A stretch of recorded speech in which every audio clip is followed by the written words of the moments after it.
할렐루야. 예. 우리는 계속해서 부르심에 대해서 생각을 해 보고 있습니다.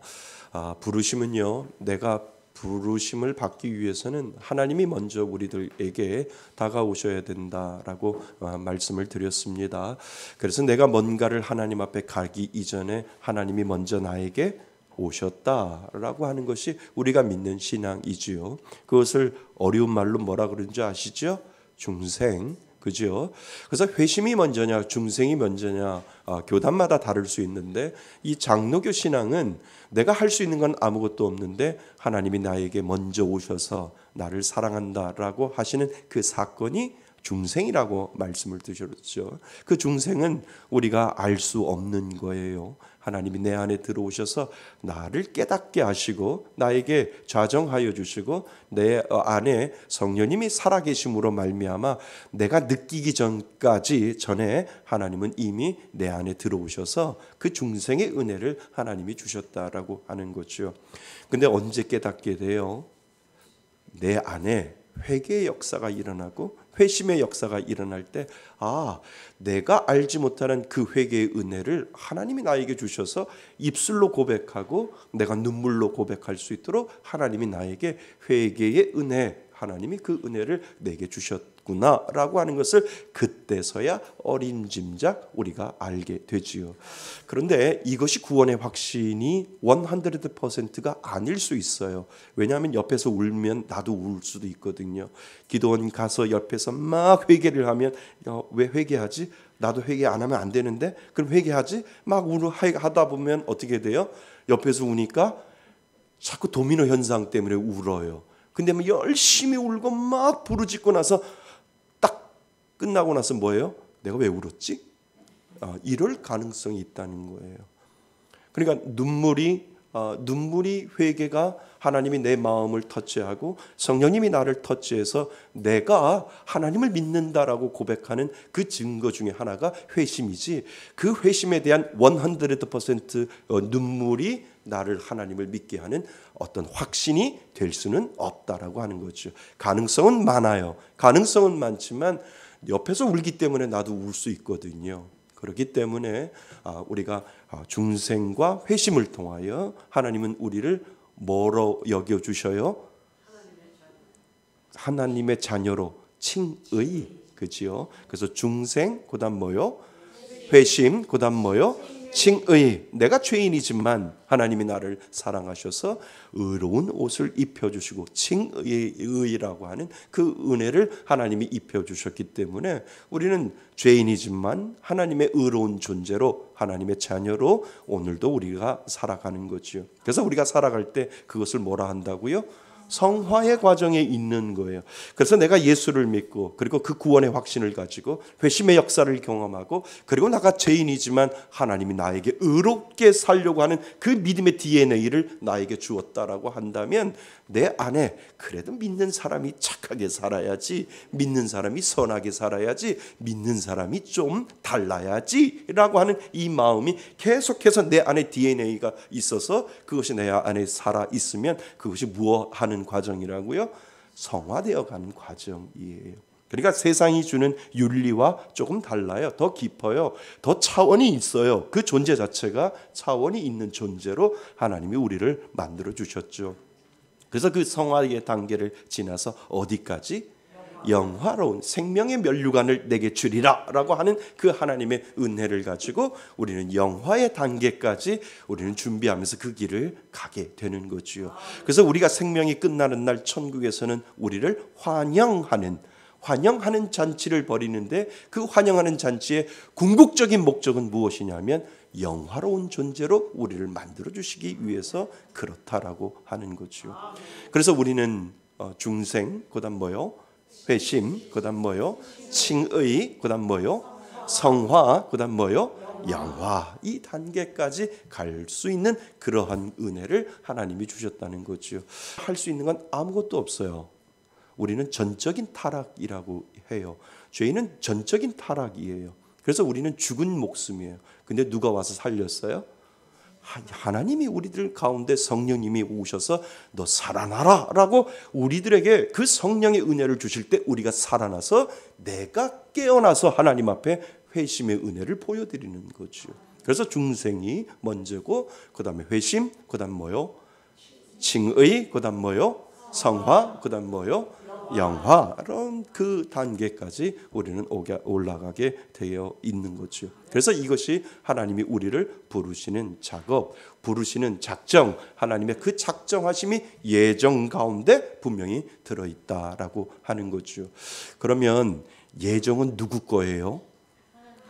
우리 거예요? 하나님 거예요? 그렇죠. 그죠? 그래서 누가 예정됐는지를 몰라요. 그러니까 자꾸 예정이 내 것처럼 생각을 해서 내가 해석하려고 하니까 예정이 안 맞는 거예요. 그 예정은 누구 거라고요? 하나님 거예요. 그러면 그 예정에 대해서 하나님이 주권을 가지고 계셔요. 그래서 누가 예정됐는지 누가 예정되지 않는지 몰라요. 목사님도 몰라요. 아무리 신학자라도 몰라요. 언제 알아요?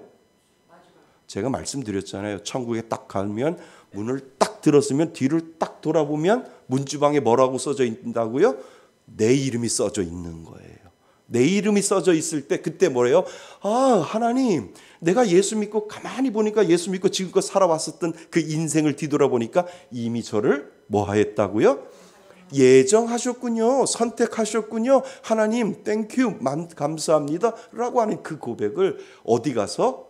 천국에 가서 우리가 하는 거죠. 무슨 말씀인 줄 아세요?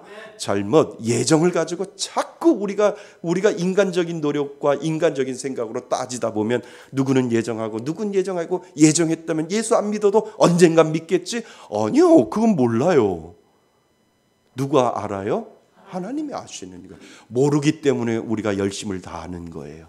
모르기 때문에 우리가 전도하는 거예요. 모르기 때문에 오늘도 예수를 이야기하는 거고 내일도 예수를 얘기하는 거고 옆에 같이 사는 사람인데도 그 사람에게 예수님이 어떻다라고 얘기해 줘야 그 마음 가운데 언젠간 그 마음 가운데 하나님의 은혜를 통하여 예수를 믿게 되어진다는 거죠. 그래서 우리는 몰라요. 언제까지? 죽을 때까지, 가볼 때까지 몰라요. 그래서 무슨 소망? 하늘 소망을 가지고 있는 거예요. 그러니까 내 남편이, 내 아내가, 내 자녀가 아직 예수를 안 믿는데 이걸 어떻게 해? 저 녀석 지옥 가면 어떻게 해? 그 마음이 아니라 뭐요? 언젠간 하나님 믿을 줄 믿습니다 라고 하는 그 하늘 소망을 가지고 계속해서 주구장창 예수 그리스도를 전할 수밖에 없는 그 이유를 하나님은 우리 믿는 사람들에게 주신 거예요.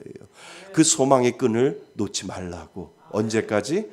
천국에 가서 확인할 때까지 하나님 그 소망의 끈을 내 자녀에게, 내 남편에게, 내 아내에게 그 소망의 끈을 놓지 않겠습니다라고 하는 그 믿음의 소망을 하나님이 기다리고 계신다는 거예요. 포기하는 것이 죄라는 거예요. 뭐가 죄라고요? 포기하는 것. 하나님이 분명히 선택하지 않았을 거야, 저 인간. 그리고 얘기를 안 하는 것이 죄라니까요. 그죠? 아무리 술주정뱅이라도 예수 믿잖아요, 하루아침에. 그건 하나님이 역사하는 거예요. 아무리 나쁜 사람이고 아무리 적어도 우리는 몰라요. 그런데 그 사람이 예수 믿잖아요. 그것은 하나님의 계획하신 가운데 예정 가운데 있음을 우리는 그때 알게 되는 거죠. 그러니까 예수 아무리 잘 믿어도 몰라요. 가봐야 아는 거예요. 그죠? 예수를 안 믿어도 몰라요. 가봐야 아는 거예요. 공평하나요? 불공평하나요? 그것도 누구의 주권에? 하나님의 주권에 달려 있다라고 하는 겁니다. 자, 그래서 오늘 우리가 생각해야 될 부분이요. 그러면 왜 우리는 전도를 해야 합니까? 라고 하는 그 질문을 가지고 우리는 시작하셔야 돼요. 분명히 하나님이 예정되었다라고 하는데 그 예정된 것을 이미 전도를 안 해도 그 사람이 예정되었다면 언젠가 하나님이 예수 믿게 할 텐데 왜 하나님은 전도를 하게 하시는가? 그 부분을 좀 더 우리가 지난 시간에 살펴보았지만 좀 더 들어갈 필요가 있기 때문에 오늘 이렇게 따로 띄어서 하나를 만들어 놓았습니다. 우리 제목 한번 읽어볼까요? 제목입니다. 시작. 하나의 통로를 통해 예정자를 부르시는 하나님. 하나님은 여러 통로를 주시지 않고요. 무슨 통로? 하나의 통로. 그러면 답이 뭘까요? Only Jesus. 오직 예수를 통해서만, 하나의 통로를 통해서 예정자를 부르시는 작업을 하나님은 그 방법만 놓았다라고 하는 거예요. 다른 방법이 없다는 거예요. 알라를 믿어서 하나님 앞에 갈 수 있다? 아니에요. 불교를 믿어서 잘 선행하면서 살아도 하늘나라 갈 수 있다, 하나님 앞에 갈 수 있다? 아니에요. 하나님은 한 가지 길만 주셨다니까요. 그 길이 뭐라고요? 예수 그리스도. Only Jesus. 그 예수 그리스도의 한 통로만 주셨기 때문에 우리가 전도해야 할 이유가 분명히 거기에 있다라고 하는 겁니다. 자, 하나하나 살펴보겠습니다. 하나님의 주권적인 선택과 은혜에서 비롯된 구원으로의 부르심은 기독교가 왜 세상의 다른 종교들, 즉 힌두교, 불교, 이슬람 등과 근본적으로 다른지를 잘 보여줍니다. 잘 보시면 됩니다. 힌두교가 있고요. 그 다음에 불교가 있고요. 그리고 힌두교에서 불교에서는 전생과 이생과 내생 이렇게 나누어진다라고 하는 거예요. 전생이 있고 이생이 있고 내생이 있다는 거예요. 우리는 전생이 있어요? 예, 그러면 나이 드신 권사님들 조심해야죠. 전생에 지은 죄가 뭐가 있어서 내가 이 모양 이 꼴이야, 이런 말 쓰시면 돼요? 안 돼요? 안 돼요. 우리의 만남은 우연이야. 우연이란 말 쓰면 절대 안 된다니까요. 인연이라는 말 쓰면 안 돼요. 안 돼요. 돼요. 그죠? 예. 그러니까 기독교적인 용어들이 있어요. 그는 구원의 확신에서부터 시작되는 거예요. 그래서 우리는 전생이 없어요. 예. 전생을 이야기하는 사람 뭐라고 해야 돼요? 옳지 않아. 이렇게 이야기를 하셔야 돼요. 예. 옳지 않아. 예. 전생이 뭐 뱀, 전생이 뭐 강아지, 전생이 뭐 옳지 않아. 우리는 전생이 없습니다. 하나님이 우리는 우리를 태어나게 하셨어요. 하나님 우리를 창조하셨어요. 그러니까 전생이 있는 것보다 그냥 없는 것에서 만들어내신 하나님이 더 근사하지 않아요? 저와 여러분들은 하나님이 창조하신 줄 믿습니다. 예, 태초에 하나님이 나를 창조하셔서 어머니 뱃속을 빌려서 내가 이 땅에 태어날 수 있도록 하나님이 창조한 우리는 하나님의 창조물이다라고 하는 것, 그것만큼 좋은 게 어디 있어요? 전생이 뱀이, 전생에 돼지가, 전생에 강아지가 내가 사람이 됐다, 이건 말이 안 되는 거죠. 그래서 우리는 전생을 믿지 않고 이생과 내생, 윤회하는 업에서 벗어나는 것이 이 사람들은 구원이라고 이야기를 하지요. 그래서 힌두교가 불교와 그렇게 이야기를 합니다. 이 종교들에는 성경이 가르치는 한 분 하나님과 그의 주권적인 선택과 은혜에 대한 것을 뭐하고 부정하고 그것에 대한 개념조차도 없는 거지요. 힌두교가 그렇고 불교가 그렇습니다. 우리는 앞으로 되어질 일들만 생각하면 돼요. 아멘. 지금 나를 만드신 하나님, 나의 존재를 만드신 하나님, 내 안에 계시는 하나님을 통해서 나는 앞으로 천국 시민이 될 거야. 나는 앞으로 천국 시민이 되기 위해서 이 땅으로 하나님이 나를 보내주셨는데 나는 천국 시민이 되기 위한 준비를 하는 과정, 그 과정의 순례길에 나는 있다라고 하는 이 믿음의 고백이 우리들 가운데 분명히 있어야 됩니다. 그래서 우리들의 삶은요, 뒤돌아가지 않는다는 거예요. 우리가 순례길을 걷잖아요. 800길의 순례길을 걸어서 뒤돌아가면 못 가요. 지겨워서 못 가요. 그런데 스타트하면 어디까지? 끝까지 가다 보면 내리막길도 있고 오르막길도 있고 그리고 들판도 걸고 돌길도 걸고 수많은 길들을 걷는데 다시 그 길을 안 걷는다는 거죠. 우리 순례길도 그렇다는 거예요. 믿음의 길도 만약에 왔던 길을 다시 돌아가라 그러면 얼마나 힘들겠어요. 그러나 우리가 태어나서부터 지금껏 순례의 길을 가다가 어디가 종착점이에요? 하나님을 만나는 그곳이 우리들의 종착점이 된다라고 하는 것을 가르쳐주고 있다는 거지요. 그래서 우리는 그 길을 오늘도 한 걸음 한 걸음 걸어가는 존재로 하나님이 만들어 주셨다는 것 잊지 마시기를 바랍니다. 자, 또한 이슬람, 우리가 생각하는 이슬람요, 이슬람의 코란은 한편으로 구원이 나의 뭐로? 선행으로. 그래서 이슬람이 더 우리보다 더 착한 일을 많이 하려고 해요. 왜요? 좋은 선행을 이 땅에서 베풀어야만 구원을 받을 수 있다라고 생각을 하죠. 즉 누군가에게 구제를 베풀고 금식하고 고행하고 기도를 해야 한다는 근거를 가르칩니다. 또한 한편으로는 알라 그들이 믿는 신이죠. 알라의 뭐에?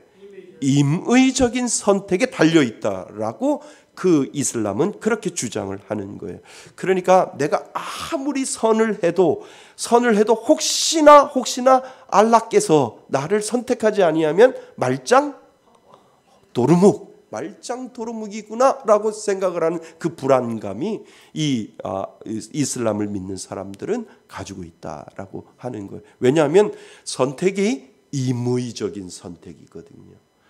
임의적인 선택이기 때문에 혹시나 선한 일을 많이 하면 나를 구원해 주지 않을까라고 생각하기 때문에 그 선행을 할 뿐이지, 마지막 최종적인 선택은 임의적인 선택이 그 신에게, 그 알라에게 있기 때문에 그들은 그 구원의 확신이 있는 것이 아니라 열심히 그래도 한번 살아봐야지, 혹시나 나를 구원하실까 생각하는 그 마음으로 그 이슬람에 믿는 사람들은 그렇게 산다라고 하는 거죠.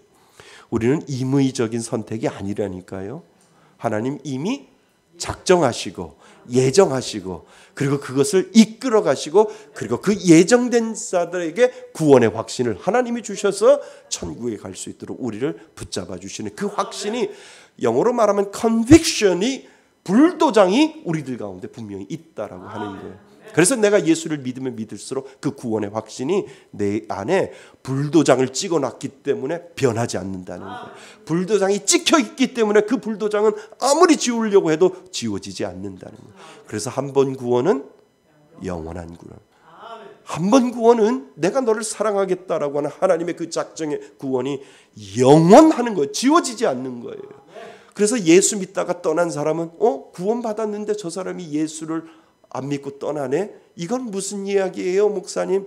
그럼 뭐요? 처음부터 없을 수 있다는 거예요. 만약에 나중에 돌아오면 시험 받아서 돌아오는구나 라고 생각하는데, 그 사람이 예수를 정말 잘 믿었는데 예수를 버리고 교회도 안 나고 떠났는데 안 돌아온다 라고 하면 구원받은 자녀가 그 구원을 잃어버리고 살아가는 것이 아니라 처음부터 뭐요? 있는 것처럼 살았다는 거예요. 있는 것처럼 구원받은 자처럼 교회에 와서 열심히 주여라고 외치고 하나님이라고 기도하고 아무리 그렇게 종교적인 행위를 해봐도 아무 소용이 없다라고 하는 거예요. 그러니까 포장되면서 신앙생활 할 수 있어요. 근데 누구만 알아요? 하나님은 아는데 본인은 알아요. 본인 좀 알아요. 그러니까 확실히 모르는데 내가 지금 종교인으로 사나? 내가 누구에게 보이려고 믿음 생활하나? 보이려고 믿음 생활 할 수 있거든요.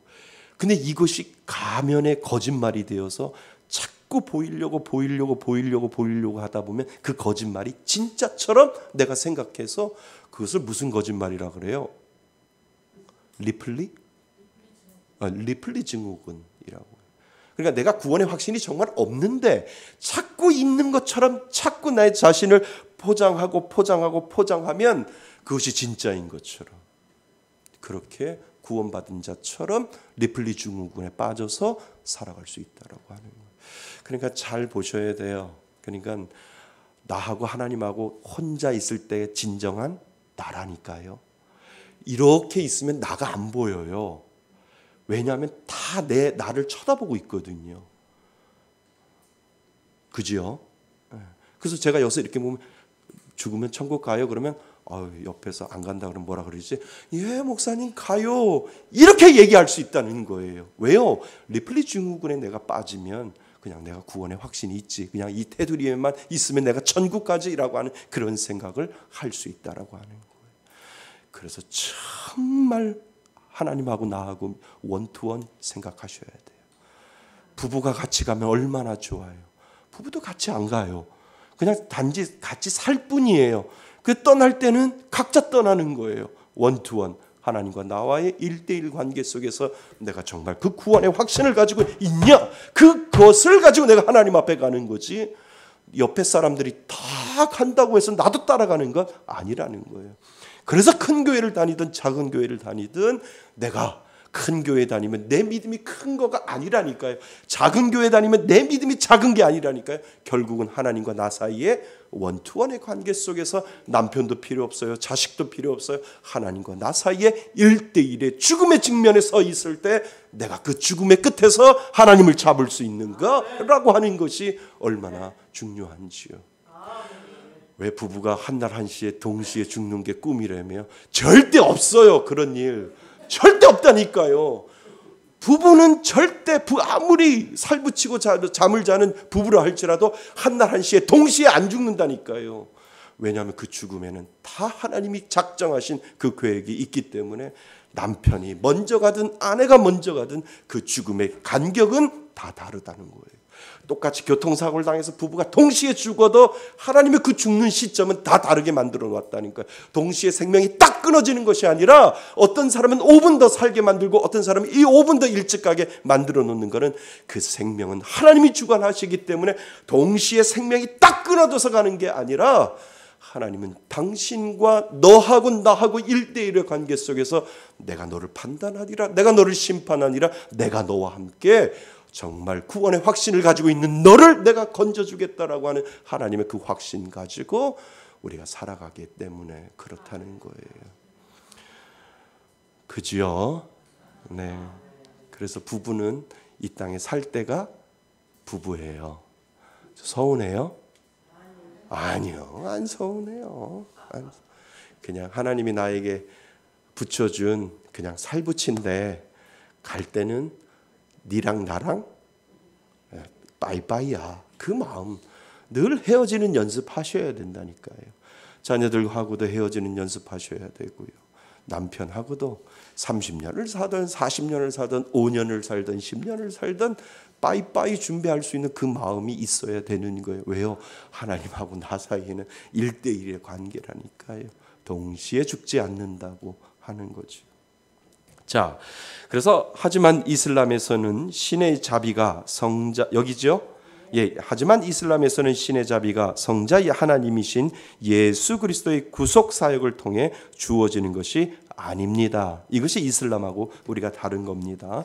오직 우리가 믿는 기독교만이 구원의 근거로서 선행을 부인하며 하나님의 주권적인 선택과 은혜를 철저하게 예수 그리스도에 대한 뭐 안에서? 믿음 안에서 이해하도록 합니다. 그럼 목사님 기독교를 믿는 사람들은 선행을 베풀지 않나요? 아니요. 그 다음에 나온다니까요. 자, 보세요.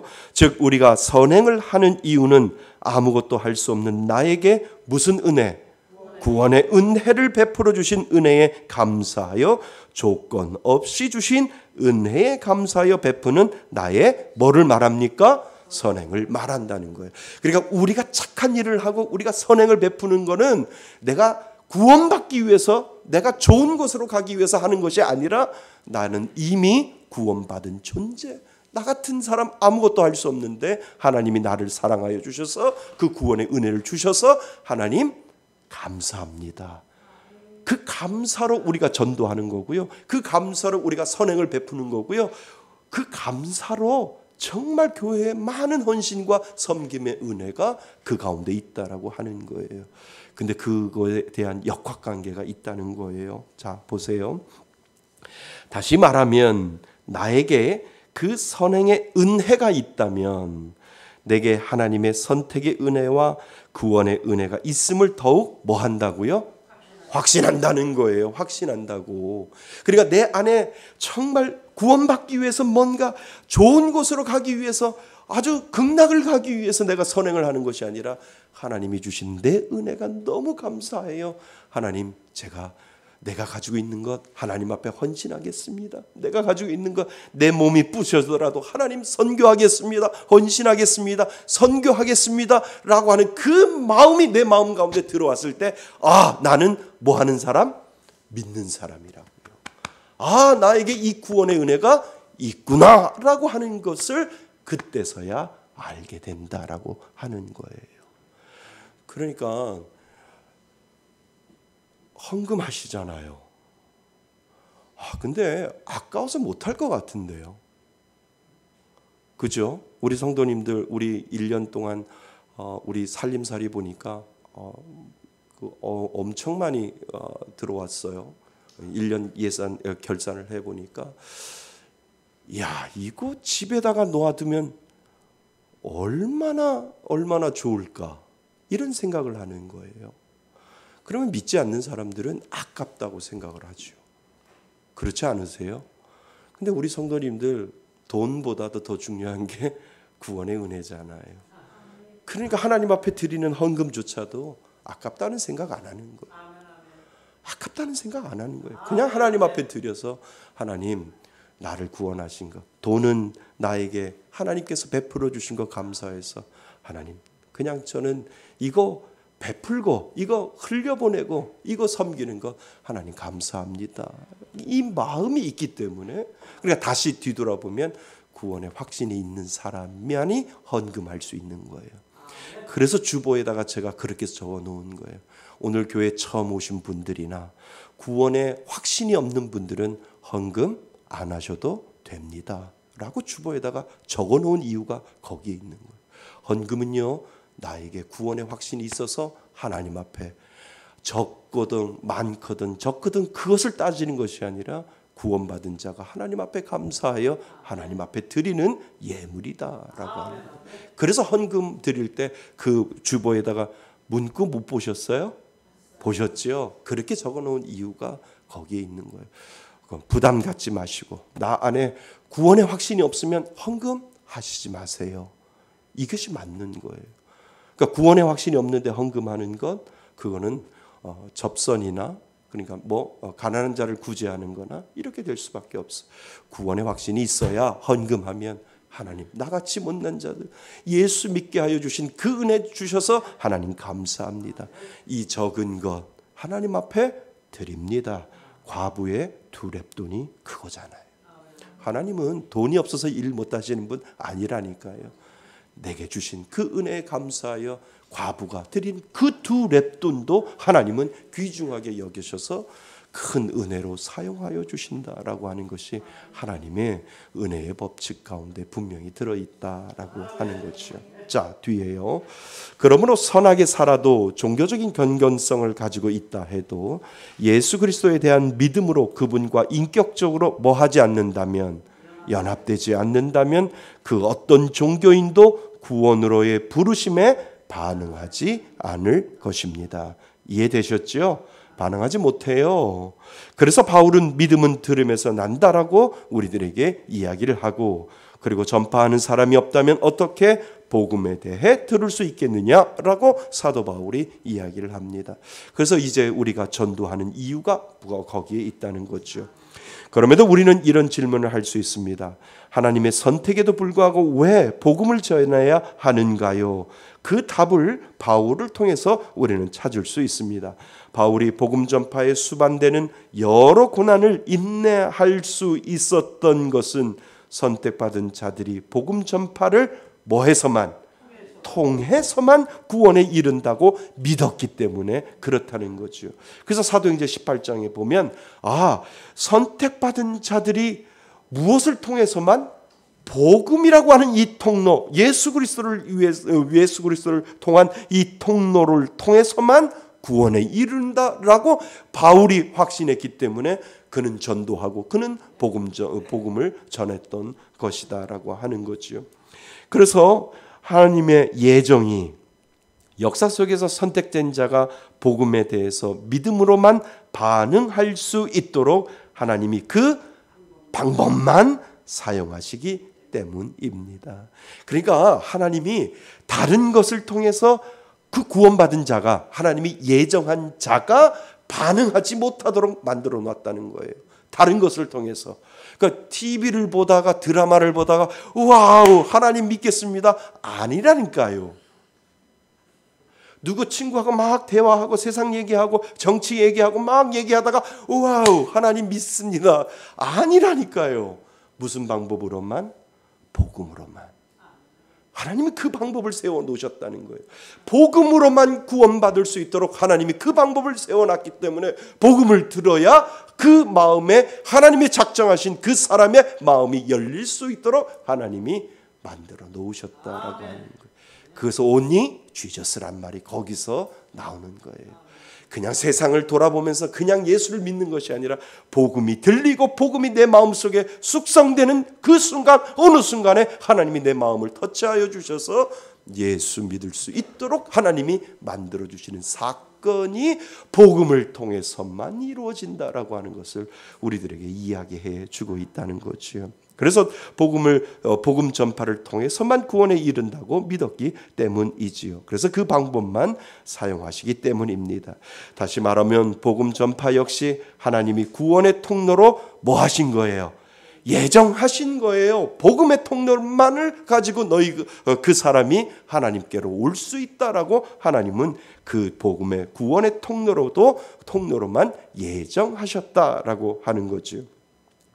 그러므로 모든 사람에게 복음을 전파하는 것이 우리에게 명령으로 주어진 것입니다. 그래서 하나님이 땅끝까지 이르러 내 증인이 되리라. 오로지 왜냐하면 내가 예정된 사람이 있는데 그 예정된 사람이 주께로 확신을 가질 수 있는 방법은 뭐밖에 없다고요?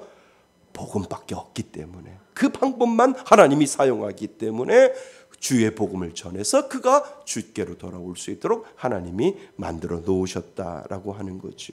그래서 우리가 잊지 말아야 할 것은 하나님은 구원으로 선택된 자가 복음을 듣고 받아들임으로써 그가 영혼전에 예정하신 구원의 은혜가 뭐 되도록 실현되도록 하신 것임을 우리들에게 말해 주고 있다는 겁니다.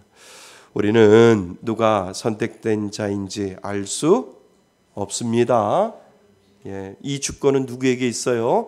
하나님에게 있습니다. 그러므로 우리가 구별하여 복음을 전한다면 그것도 뭐가 돼요? 너는 구원받은 것 같고 너는 예수 믿는 것 같고 그것도 죄가 될 수 있다는 겁니다. 모든 사람에게 뭐를 전해야 돼요? 복음을 전해요. 왜요? 그 주권이 하나님 앞에 있기 때문에. 예정론은 복음 전도자에게 전도의 대상자들 가운데 선택된 자는 언젠가는 믿고 구원받을 것이라는 뭐를 가지게 돼요? 소망을 가지게 됩니다. 그러니까 믿지 않는 자녀들이 있고 믿지 않는 가족이 있잖아요. 근데 우리는 포기하지 않는 이유가 뭐예요? 소망을 갖는 거예요. 소망을 갖는 거예요. 제가 지난번에 말씀드렸잖아요. 그나마 예수 소리 안 듣는 것이 불행한 거지. 내가 사랑하는 사람이 교회를 안 다녀도 내 바운드리 안에, 내 어디 안에? 영역 안에 들어와 있잖아요. 무슨 말씀인지 아세요? 내 영역 안에 들어와 있는데 맨날 교회 얘기하는 거예요. 나 교회 갔다 올게. 오늘 말씀 너무 좋았어. 오늘 목사님이 이런 말씀하셨는데 참 좋았어. 듣든지 아니 듣든지. 밥을 먹어요. 교회 갔다 와서 밥 먹어요. 오늘 그 성도님이 글쎄 너무 착한 일을 하셔서 너무 좋아. 그분은 분명히 예수 안 믿었으면 그렇게 안 했을 거야. 듣든지 아니 듣든지. 바운드리 안에 있는 게 축복이에요. 어떻게 보면 하나님이 예수 믿게 하기 위해서 나한테 붙여준 거예요. 아멘. 예수 믿게 하기 위해서 안 붙여줄 수도 있어요. 안 만나게 할 수도 있어요. 안 붙여줄 수도 있는데 가만히 보면 내 바운더리, 내 주위에 그 사람이 있다는 것은 하나님이 준비한 영혼의 가능성이 더 많다는 거예요. 이게 소망입니다. 이게 소망입니다. 예. 그러니까 그냥 믿지 않는 가족, 자녀들 그리고 남편, 아내들이 보면 속으로 그러세요. 복 받은 줄 알아. 다시 한번요. 큰 소리로. 복 받은 줄 알아. 다시 한번요. 복 받은 줄 알아. 내가 네 옆에 있어. 정말요. 정말. 아니 생각해 보세요. 평생 교회라는 이름을 1년을 살아도 교회라는 이름을 못 들을 수도 있고 교회라는 것을 생각하지도 않을 수도 있고 예수라는 말을 하지도 않을 수 있는데 내 주위에 있는 사람은 듣든지 아니 듣든지 예수, 교회, 하나님, 아멘. 그렇잖아요. 아니 여러분 밥 먹을 때 기도 안 하고 먹어요? 남편과 자녀는 믿지 않는 자녀들은 기도 안 하고 먹잖아요. 그런데 예의가 있잖아요. 엄마가 숟가락 들 때까지 기도하는 거 들어야 되잖아요. 버릇없는 자식 있어요? 엄마는 기도하시고 나는 계속해서 밥을 그런 자녀 없단 말이에요. 그러면 하나님 감사합니다. 오늘 일용할 양식을 주셔서 감사하고 우리 가족끼리 이렇게 먹게 하여 주시니 감사합니다. 예수 그리스도 이름으로 기도 드립니다. 들어요, 안 들어요? 그게 복이라는 거예요. 그러면 식탁 기도 끝나고 뭐라고 하신 줄 아세요? 복 받은 줄 알아. 하나님이 너를 소망 가운데 두신 줄 알아. 생각해 보세요. 그 가능성이 더 많잖아요. 정말 1년을 살아도 술로 쩌든 사람이 있고 정말 예수라는 얘기 안 들은 사람도 있잖아요. 그런데 그 나 때문에 내 바운드리 안에 내 울타리 안에 있음으로 말미암아 듣든지 아니 듣든지 예수 소리 듣고 하나님 소리 듣고 교회 소리 듣는다라고 하면 하나님은 어쩌면 그 소망을 그 가운데 두실 수 있을 가능성이 더 많다라고 하는 이 소망 가지고 있기를 바랍니다. 목사님 속상해요. 교회 좀 빨리 나왔으면 좋겠어요. 저한테 그러신 분이 있어요. 그러면 나도 속상해요. 그리고 집에 가서 꼭 기도해요. 큰 소리로 기도하고 교회 얘기 많이 하세요. 그러면 그 소망이 그 마음 가운데 분명히 있을 수 있습니다. 가능성이 더 높습니다. 라고 하는 그 말씀을 드리는 이유가 거기에 있다라고 하는 거죠. 이게 은혜인 줄 믿습니다. 예.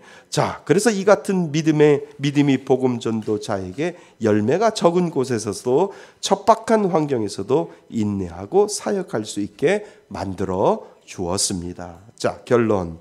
우리는 구원의 은혜에 뭐하며 감사하며 오로지 하나의 통로를 통해 누구를 예정자를 부르시는 하나님을 기억하며 끝까지 소망을 잃어버리지 말고 뭐해요? 복음 전도에 우리는 힘써야 된다는 거죠. 아멘. 여러분들 주위에 믿지 않는 사람들 소망 잃지 마시기 바랍니다. 나 때문에 복 받은 줄 알아 라고 하는 그 마음으로 그 확신으로 그 자신감으로 계속해서 예수를 전하면 하나님의 은혜가 분명히 그 가운데 소망 가운데 임하게 될 줄 믿습니다.